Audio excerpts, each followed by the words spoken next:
Today we are going to discuss about classification of joints. Joints are broadly classified based on the structure and based on the function.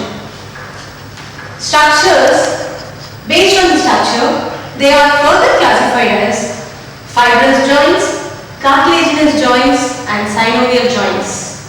What are fibrous, cartilaginous, synovial? They are, as we know, bone is a connective tissue, and there are certain connective tissues that is present between the two bones so that they become a joint. Joint is nothing but a junction between two bones, and based on the structure that is present between the two bones, we say that this joint is fibrous, this is cartilaginous and this is synovial. Let us discuss about every one in detail. What is fibrous joint classification?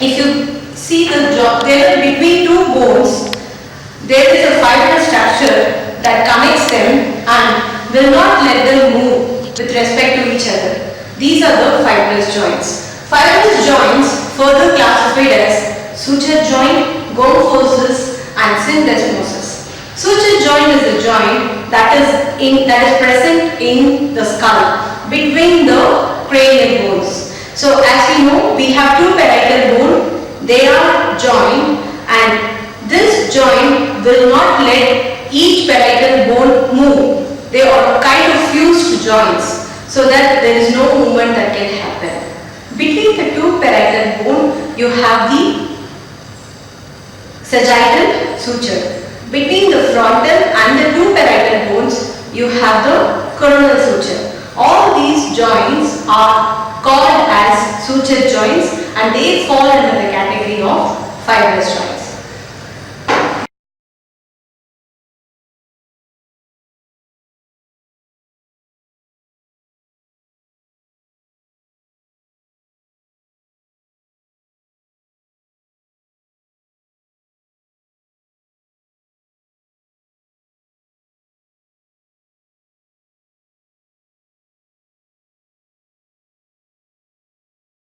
This is the first classification, and the second classification of fibrous joint, we call them as gome forces. It is the joint that is existing between the tooth and the peg. The peg is also called as the socket, or we call it as the peg and the socket joint. This is the socket and the tooth is the peg here. So this peg and socket joint is also called as gome forces, where there is no movement. And if there is a movement, then it is a disease condition.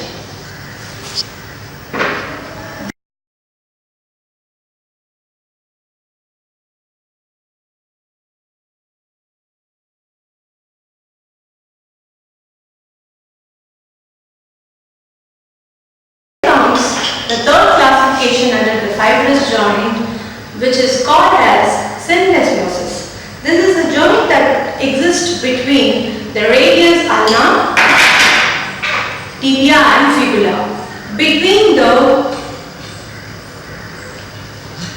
the two bones, in the middle, there is an interosseous membrane which extends between the tibia, the inner border of the tibia and the inner border of the fibula. Similarly, you have one interosseous membrane that is existing between the radius and the ulna. And this membrane is fibrous in nature and they do not let the ulna move with respect to radius. If you have to do the movement, they move together. It's not one moves over the other. They move in unison. So this joint also allows no movement.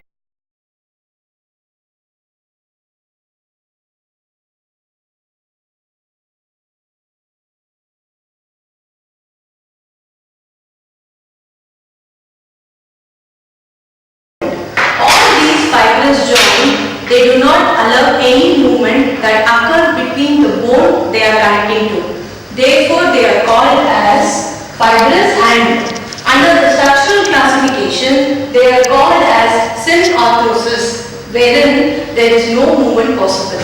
Therefore, we call all these kind of joints as immobile joint, which means there is no movement that can happen under normal circumstances. Next comes the cartilaginous joint.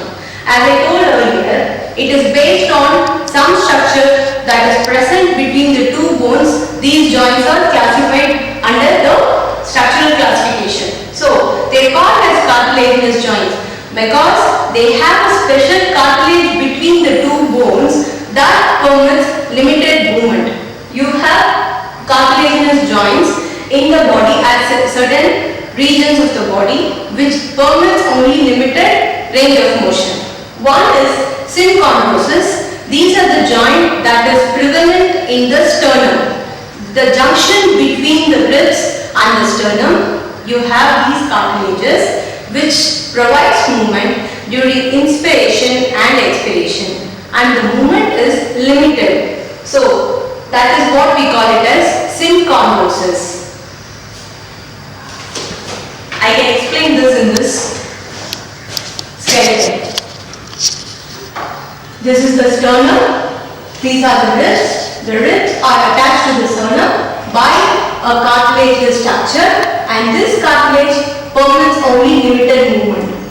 This is what we call it as synchondrosis. And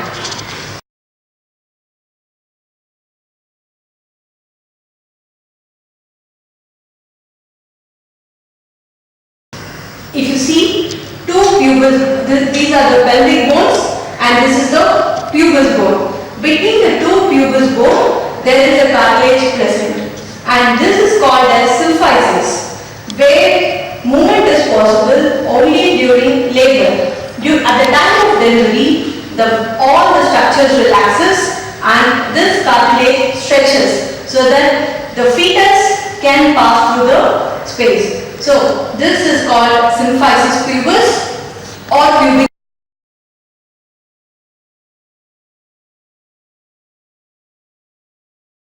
symphysis joint, and this is another joint which is called synchondrosis. The synchondrosis and symphysis, these are the two joints that fall under the category of cartilaginous joints.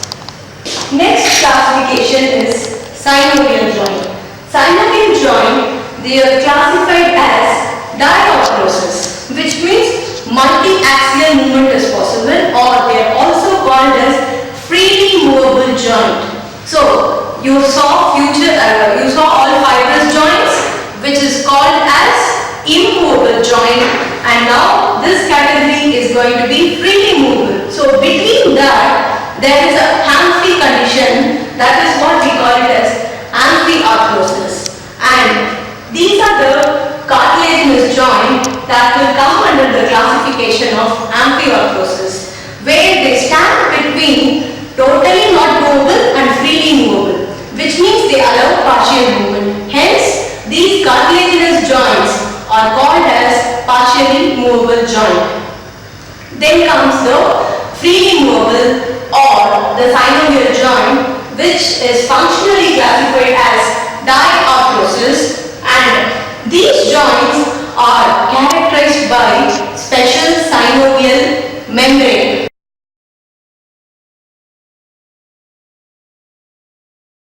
They have a special connective tissue that is between the two bones. So let us see the structure of synovial joint in detail now. You have a proximal bone, a distal bone. Between the bone, you have the articulating surface. As I told earlier, they are freely movable. Because of mobility, because of the freedom to move, there are more chances for friction. So once the bone moves over the other, there is a chance that the collision is more and they cause wear and tear of the joint. So to prevent the wear and tear, you have some specific structures that is lined between the joint. It is called as hyaline articulating cartilage or hyaline articular cartilage. This is a cartilage structure that is lining between the articulating surface of the joint. So these will help in reducing the friction between the two bones while moving. And the next comes the synovial membrane, which is covering the entire of the joint space. And this synovial membrane contains specialized cells called synovial cells. And these synovial cells, they secrete a special fluid called synovial fluid, which is going to carry the nourishment to the joint. And this synovial fluid also contains special receptors, which is going to tell you where your joint is positioned in the space. I don't need to look where my knee is. I can say that it is in the ground. If I'm going to lift my knee or if I'm going to lift my hand up, I don't need to say where my elbow joint is. Without seeing, I can say that my elbow joint is somewhere here. It is because of these receptors located in this fluid, we can say that the joint is located here. So, this membrane is very important for the normal functioning and understanding of the joint. Then covers the joint capsule. Every synovial joint is lined by a joint capsule, and this joint capsule can contain only the two bones forming a particular joint, or sometimes it can cover more than two bones, as in case of elbow, which is formed between the humerus, the radius and the ulna bone. The joint capsule covers all the three bones together, and if you check individually, there is a joint that is formed between ulna and humerus, radius and humerus, radius and ulna. So this elbow joint capsule covers the elbow joint plus the superior radio-ulnar joint, which is between the radius and the ulna. So it is not that every joint capsule will cover only one joint. So joint capsule can cover more than two joints, and every joint capsule is lined by the synovial membrane that provides the synovial fluid. Apart from these structures, you also have ligaments. Ligaments are nothing but the connective tissue that is there between two bones. These are the connective tissues that connects one bone to the other, and they are very important for the stability of the bone. And these connective tissues, in some regions, they are thickened to form even a structure called meniscus. So, knee joint has a meniscus, and there are certain regions in the body which contains these special structures. Example, vertebra. Between the two vertebral bone, you have intervertebral disc. So, like that, every region which has more movement will have these special structures. And every joint, every synovial joint will have a joint capsule and the ligaments, and these ligaments mostly they would be intracapsular, which means they are enclosed within the capsule. So that is with synovial joints.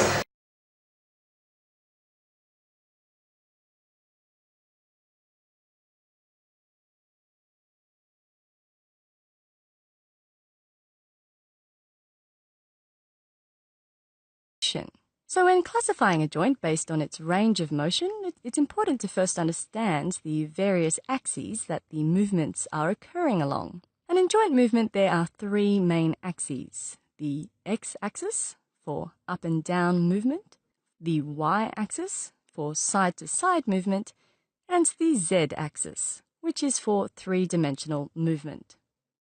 We can also describe joints by the number of axes they can move along, and there are three of these joints. Joints that can move back and forth along a single axis are called uniaxial. Joints that move about two distinct axes are called biaxial, and joints that can move through all three axes are called polyaxial or multiaxial. And as we continue, do keep these axes in mind to help you visualize the motions being described. There are 6 types of joints that are classified by their range of motion: the ball and socket joint, the hinge joint, the pivot joint, the condylar joint, the saddle joint, and the plane joint. Note that all these joints are synovial joints. The ball and socket joint, also known as the spheroidal joint, is the only polyaxial joint and therefore the most mobile of all joint types. And 2 examples of this joint are the acetabulofemoral joint, otherwise known as the hip joint, and the glenohumeral joint, or the shoulder joint, which is shown here. And using the glenohumeral joint as a reference, we can see that this ball and socket joint has one ball-shaped articular surface, the head of the humerus, and one socket-like articular surface, the glenoid cavity. The hinge joint has one axis of motion, which is along the x-axis, making it uniaxial. And of course, this results in only two types of movement, flexion and extension. And examples of this joint are the knee joint, or the tibiofemoral joint, shown on the left, and the elbow joint, shown on the right. And like the hinge joint, the pivot joint is also uniaxial. However, instead of movements along the x-axis, the pivot joint can perform rotational movement only along the y-axis. And the pivot joint is given its name because it acts like a pivot in a lever system. So if you can imagine how a pivot wrench works, which is by rotating a nut or a bolt around the y-axis, then you can also visualize how a pivot joint works with its up and down movements. And examples of a pivot joint are the atlantoaxial joint between the axis and atlas bones of the cervical spine, which is the joint that's on the right here, and the proximal and distal radioulnar joints, which is on the left. And this joint, with its uniaxial movements, would therefore allow you to do an action such as unscrewing the lid of a jar. The condylar joint, also known as the ellipsoid joint, is a biaxial joint that has four primary movements. And an example of this type of joint is the radiocarpal joint. And this joint, which is found at the wrist, permits independent radial or ulnar deviation, as well as flexion and extension of the hand. And just a note on the radiocarpal joint, the combination of these movements can give the false impression that it is a polyaxial joint. The saddle joint is another type of biaxial joint. And in this particular joint, we can see that the bones involved meet at the concave articular surface of one bone and the convex articular surface of the other. And this is the connection that forms the saddle-shaped articulation. The saddle joint allows movement along two axes, however not independently. And an example of such a joint is the carpometacarpal joint of the thumb, which has an inverted saddle shape. And this joint is necessary for the opposition of the thumb. And the final type of joint we're going to have a look at the body is the plane joint.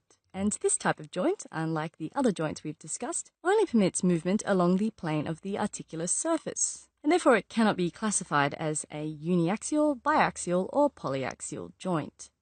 Instead, the plane joint performs what is known as a translational movement, which is where a bone of the joint slides or glides over another point of the joint.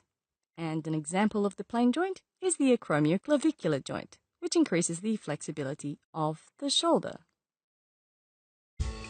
Now, to say in short, joints are classified into structural, functional, joints are classified broadly based on the structure and function.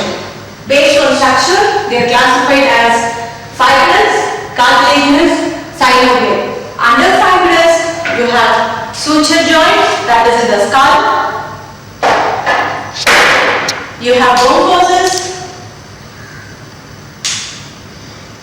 pectoral socket, syndesmosis, the joint between the interosseous membrane. Cartilaginous joints, synchondrosis, symphysis.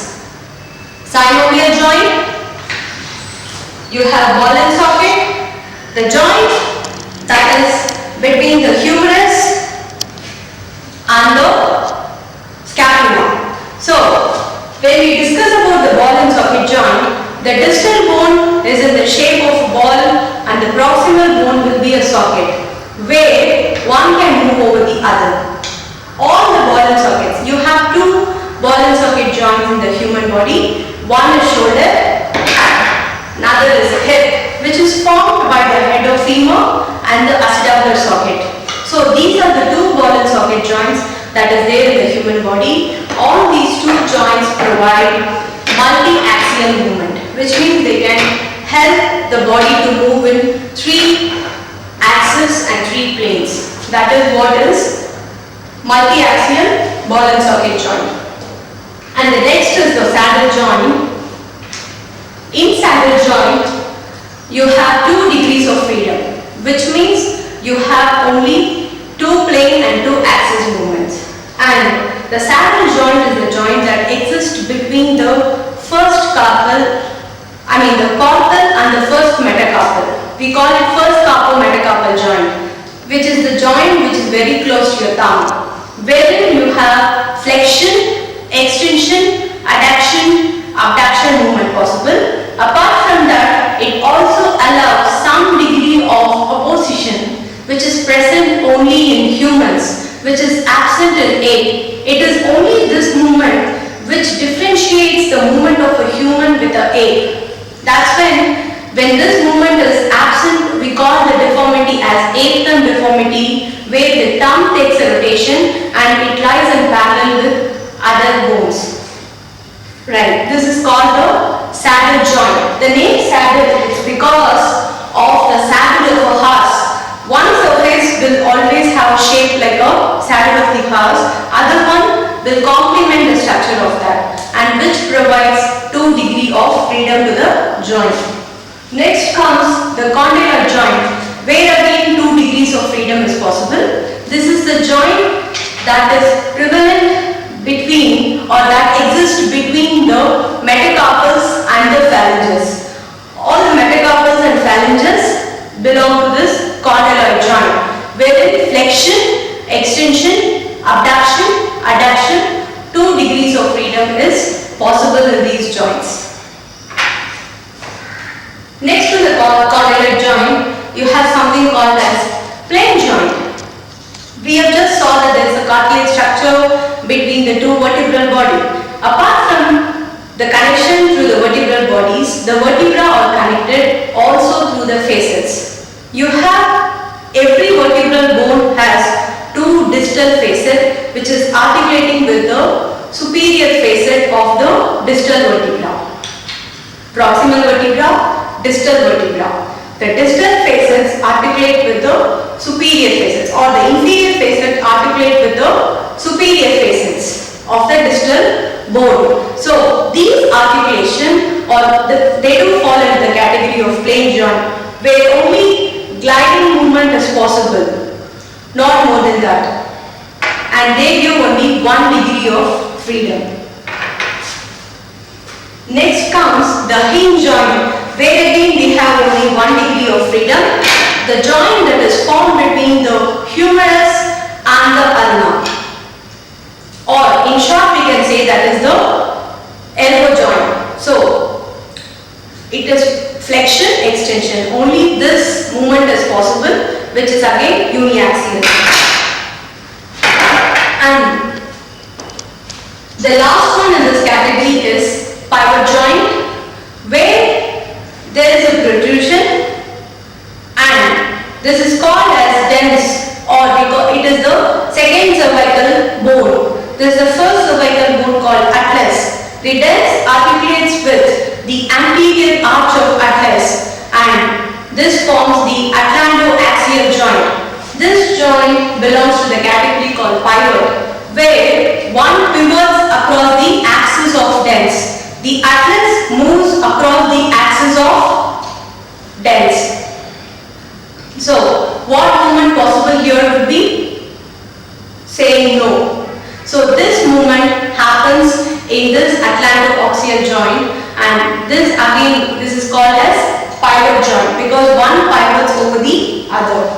You have one similar pivot joint, which is the radius, which is going to pivot within the ulna, that is the superior radial joint. So these are the 2 pivot joints that is available in the body. And again, synovial joint is the 3rd category under the structural classification, and they are subclassified as ball and socket, where 3 degrees of freedom possible, saddle joint, where 2 degrees possible, plus 1 opposition is also possible, and 3rd classification is condyloid, where only 2 degrees of movement are possible, plane joint, hinge joint, pivot joint. In all the 3 classifications, there are uniaxial joints, where only 1 axis and 1 plane movements are possible. So this is the classification based on the structure. It is the structure that is responsible for the function. So how we are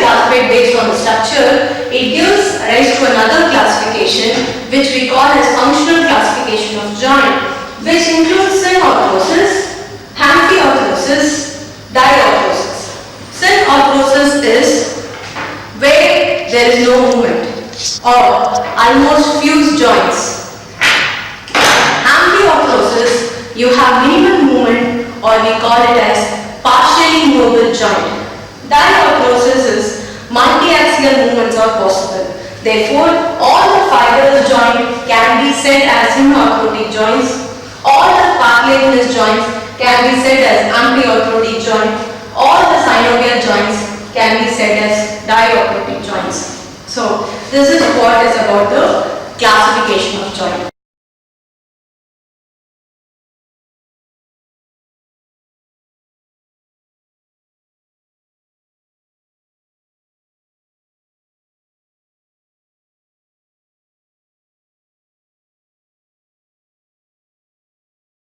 Hope you enjoyed the lecture.